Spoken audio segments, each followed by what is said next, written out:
তো হতে পারে যে এই সিডি গান আঙ্গ হোর আব্বার লেখার নকল। চিঠির বিশেষজ্ঞ দিয়েও পরীক্ষা করা হয়েছে, ওটা বাবারই চিঠি। এখন আপনি এত অস্থির হয়েছেন কি রে? হ্যাঁ, বিয়ান্তন পর্যন্ত আপনি একের মুখে কিচ্ছু দেন না, আইন তো মুখে কিছু দিবেন। আমার জন্য খাবার হারাম হয়ে গেছে আলেয়া, আমি কিছুই বুঝতে পারছি না। আরে খালি পেট থাকলে আপনি বুঝবেন কেমনি? পোলাও কুরমা খাইলন দেখবেন পথ বাতলাই দেব। আইলেন না না না আলেয়া, তুমি বুঝতে পারছো না, বুঝতে পারছো না। আমার পায়ের নিচে মাটি নেই, কোনো খাবার আমার গলাতে না খাই নাকি আমি কি মরে যাবেন নি কোনো? হ্যাঁ, আপনি যান রমজান আলীরে যায় কর আব্বার সিডি আরাম আনতাম ন, আর আঙ্গ বোনের লগে হেতানের পোলার বিয়া দিতাম ন। কইয়েন যান। বাবার প্রতিশ্রুতি আলেয়া, বাবার প্রতিশ্রুতি। তুমি জানো যে বাবা আমার সর্বান্তকরণ জুড়ে আছে। বাবার নির্দেশে আমি কলেজের শিক্ষকতা ছেড়ে ওই জনসেবায় যোগ দিয়েছি। সেই বাবার কথাকে আমি কি করে অশ্রদ্ধা করি বলো? আচ্ছা বালা কথা, এই সিরিজে আর হোরাব্বা লিখছে, তার কোনো প্রমাণ আসেনি? বীর কাকু বাবার লেখা চেনে, সে বলেছে এই চিঠি বাবার। বীরু কাকুর কথা নিকন হেতেনে ঠিক মতো চোখে দেখেনি। সেদিন তো হেতেনের সামনে দিয়ে বিলাই ইলিশ মাছ লই চলে গেল, হেতেনে তো কইতেই হারে না। আচ্ছা এমনও তো হতে পারে যে এই সিডি গান আঙ্গ হোর আব্বার লেখার নকল। চিঠির বিশেষজ্ঞ দিয়েও পরীক্ষা করা হয়েছে, ওটা বাবারই চিঠি। হোর আব্বা তো 10 বছর আগেই কবরবাসী হয়েছে, আল্লাহ উনারে বেহেশত নসিব করুন। আচ্ছা কোন সাই এগো মরা মানুষের কথা, নুরির জীবনে তুমি বড় হয়ে গেছিনি কোনো?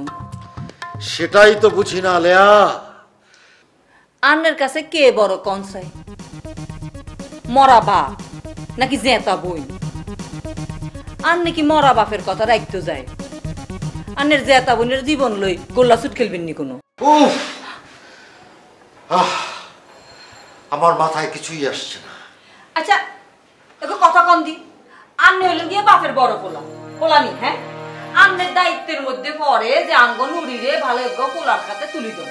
এখন বাপের কথা তো আন্নের দায়িত্ব বড় ন। তুমি জানো না, আমার বাবার মুখের কথা আমার কাছে আইন, তার চিঠির ভাষা আর মুখের কথার মর্যাদা আমার কাছে সমান। আর না নিদান এক লোক কইতো যে কুত্তার লেঙ্গুর আছে না, কুত্তার লেঙ্গুর যদি 12 বছর আন্নি সুঙ্গার মধ্যে ঢুকাই রাখেন, যখনই বাইর করবেন যে বিয়ার হে বিয়া, তা আন্নে যাই এতক্ষণ বুঝাইতেছি, আন্নে তো কিচ্ছু বুঝেন না।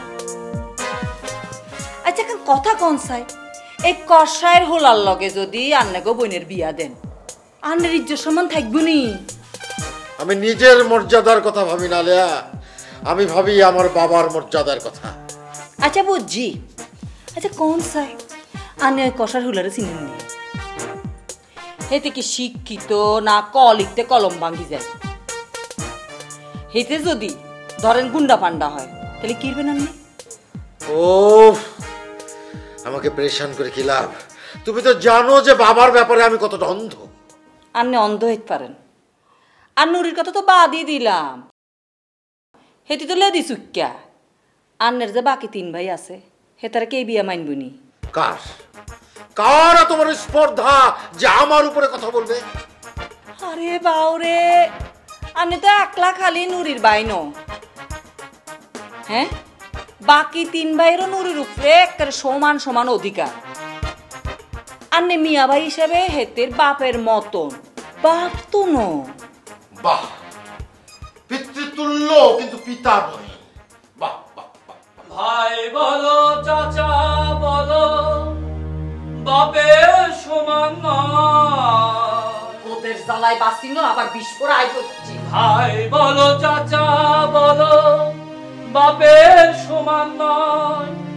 বাবা হলো জন্মদাতা, সেই বাপের ভক্তি দিলে, সেই বাপের ভক্তি দিলে পাবি পিতার স্থান। নুরির বিয়ের ব্যাপারে কি সিদ্ধান্ত নিলে বাবাজি? সিদ্ধান্ত সিদ্ধান্ত বীর কাকু, সিদ্ধান্ত নেওয়ার জন্য যে মানসিক শক্তি লাগে সেটা আমার নেই। জীবন দামি নাকি মৃত্যু দামি, প্রতিশ্রুতি বড় নাকি দায়িত্ব বড়, এই দ্বন্দ্ব আমার সমস্ত মানসিক শক্তি কেড়ে নিয়েছে। আমি